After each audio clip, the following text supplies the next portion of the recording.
YouTube. Crazy work, baby. Yo, that's crazy work. What up, YouTube? Bits here, Heavy Bag TV, man. If you don't get your goofy ass in here and hit the bag. Oh, man, listen. It was a movie Friday night. Shout out my guy, Keyshawn Davis, from my city, my backyard, Norfolk, Virginia. And listen, man, what is there? And taking all of the bias out of it, right? And if this was just some other kid, given the circumstances, how much credit do you really truly give Keyshawn for what he was able to accomplish Friday night? And shout out my city, man. The Scope broke ground in 68, built in 71. It's time for an upgrade, y'all. The hell did you say? We ain't got no boxes. It's just an arena, nigga. Listen, for sure, your boy was in the building. There I go right there. Check him out. Check him out. Yeah. Enjoying the festivities and making sure I was showing all of my support the night of the fight. And listen, man, it was packed in there, bro. It was packed in there, man. I'm so proud of my city, so proud of Keyshawn Davis. Again, what he's been able to do and accomplish so far with only 12 fights, bro. This is only 12 professional fights. Big time boxing back in my area. Shout out Top Rank. Not sure how long Keyshawn's going to be there, but man, they pulled off a hell of a show. But again, taking all of the bias out of it, right? And if this was just a kid from your city, right? Your backyard. When you look at it, Keyshawn Davis coming into this particular fight, it's a hometown fight. This is your very first time coming back home, headlining. You got all of your family on the card. You got two of your brothers, DB3, two of your brothers is on the card. Your sisters are singing the national anthem. So many expectations from all of the hometown crowd. And the last time I can remember, outside of Boots, I thought he did well, especially his first time defending at home, but was the Regis Prograis, who completely collapsed, in my opinion, man, who had a horrible hometown showing. A lot of the times you'll have guys go back home to fight, and it's like that hometown curse, man. You know, you got those jitters, and a lot of the times those performances aren't the greatest, right? So you have that hometown pressure, first of all, right? And listen, with only 11 fights at the time, you fighting an extremely experienced Gustavo Lemos, right? Who's coming off a very, very controversial loss to Richardson Hitchens. A lot of people, include myself, wouldn't have been mad if he would have gotten that nod in that fight. So he has this chip on his shoulder, you know, going against another talented black fighter in the Keyshawn Davis, who only has 11 fights. Of course, in his mind, he wants to dim that light. He doesn't believe Keyshawn is experienced enough to handle what he's bringing to the table. Again, Lemos 29-1, probably should have been 30-0, but 29-1 with 19 knockouts coming into this fight. You know, very, very intimidating for a lot of people. And to add insult to injury. Right now, I get it. Granted, Lemos has been fighting his last few fights at 140 pounds, right? So to sign the contract to come down to 35 was a bit of a stretch. But this dude weighs in at 141.2 or 0.4, if I'm not mistaken. He comes in 6 pounds over, right? So if he's not even making 140 at this point, to me that says he intentionally didn't even try to make 135 pounds. Right now, it's being reported that it was a 20% purse hit for missing weight, right, and warranted for sure.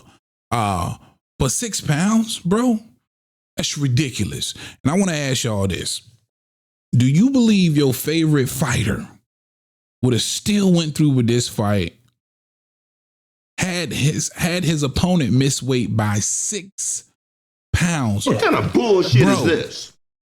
I can't even remember the last time somebody missed weight nowhere close to 6 pounds.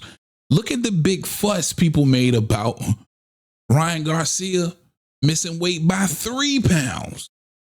6 pounds? All right, so we already established Keyshawn has the hometown thing that he's got to kind of worry about. Now he's also fighting a guy who's got way more experience. He can crack. He's got pop, right? And to add to that pop, to add to that power, he's coming in 6 pounds over the weight limit. Hey, bro, come on now, dog. Lemos doesn't even try and make 135 pounds.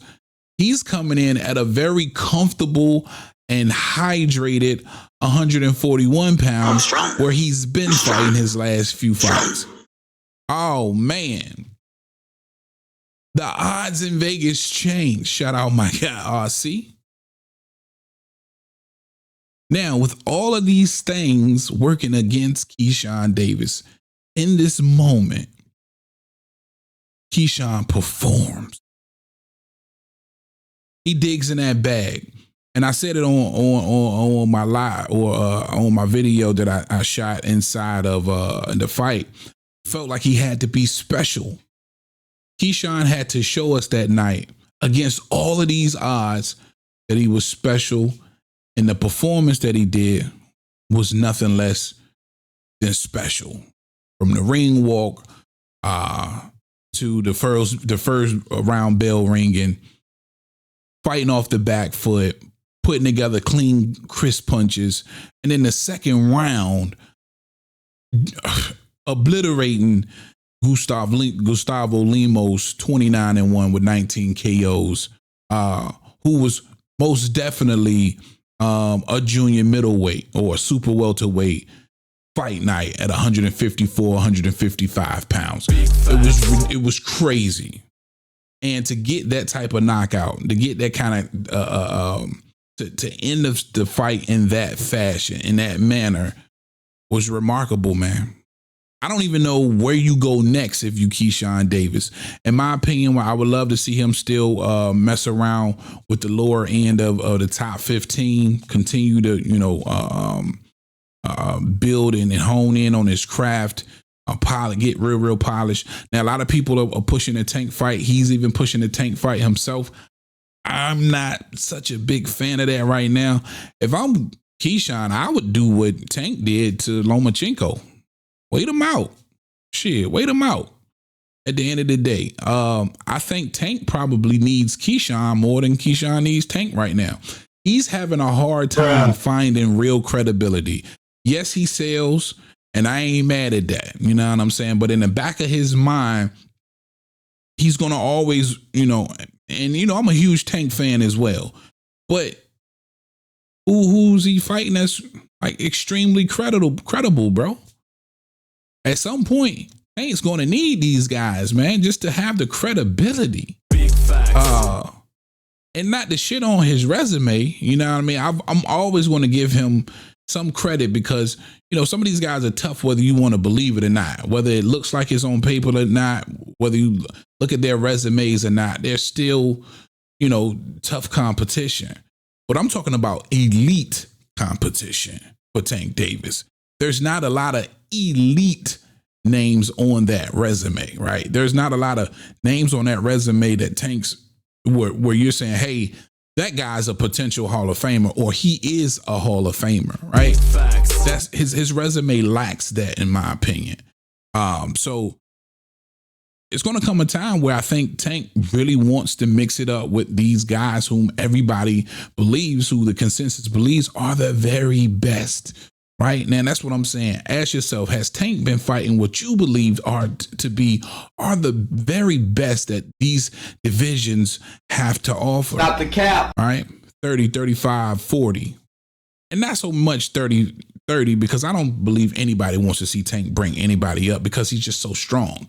We think Tank has the power that could go all the way up to probably super middleweight, probably middleweight, man. Tank can crack. Right? Not super middleweight, but middleweight, right? Or junior middleweight. He can crack, bottom line. So You don't want to see him bringing up no 30 guys. If I'm Keyshawn, stay the course. All right, don't jump out there too fast. I like the Floyd Schofield fight, even a Frank Martin fight. You know what I'm saying? Give me some of Tank leftovers, so you'll have that measuring stick, or a crack at a world title in his next couple of fights. I wouldn't be mad. Or Muratalo or Burnchick. Listen, Keyshawn took this fight, which he didn't have to, and Tank Davis probably doesn't take this fight. If Tank Davis, if a nigga came in 6 pounds over Tank probably doesn't take that fight. So Bob owes Keyshawn one for going through with this fight. He could have very well called this fight over. Bottom line. All right, I definitely want to know y'all's thoughts, man. I don't want to go too long. God damn, it's a long one, but rock with your boy. That's all I got, man. Big T.O. Heavy Bag. Give me your thoughts in the comment section. You know who I got, man. Talk to him, Roger. Most motherfuckers don't know shit about boxing.